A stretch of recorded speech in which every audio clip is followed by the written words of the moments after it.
Hello guys, tôi đã lắp xong khẩn cảnh xã đi hiểu pila tỷ lệ best friend tha đâu cũng kịp lắp xong chú hi chú ấy bảo không panuti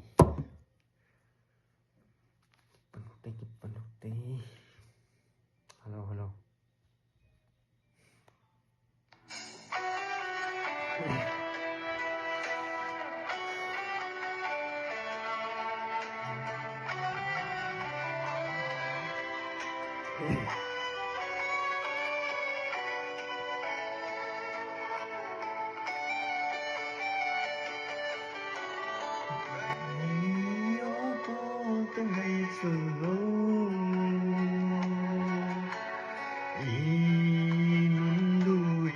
khăn khô cho lá non sông hẹn nan tì mun núi ngài cặp ta nó ngày đào bố lâu dễ lô bằng chân sai sông lên lấy ra sang go best friend bằng tay tê say lòng xin lâu bằng tay tê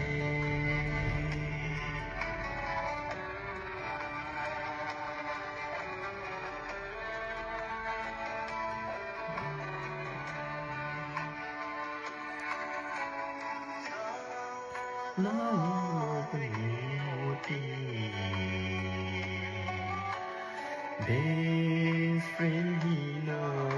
mong gì hình ngờ thì giống lên bằng thấy ta lời best friend lấy đào bố lâu dễ lô bằng chân xa rung lên đi ra sang go best friend bằng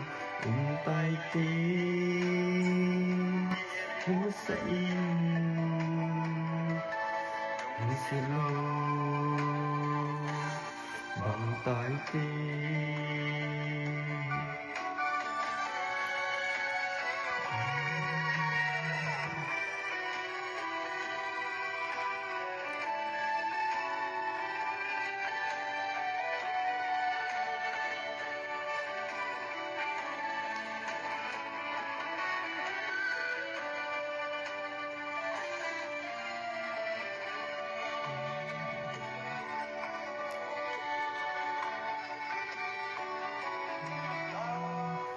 đắng đi hùng tỷ lệ best friend đàn ghê linh lắng dù kể ta non đắng cội đi mình dấu cô mi best friend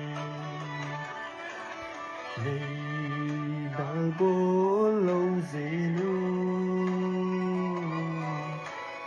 dòng bóng khen xa sông lên đi ra sang go best friend bằng tay tê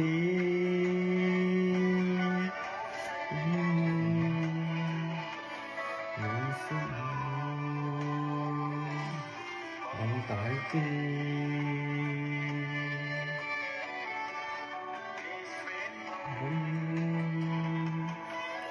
vẫn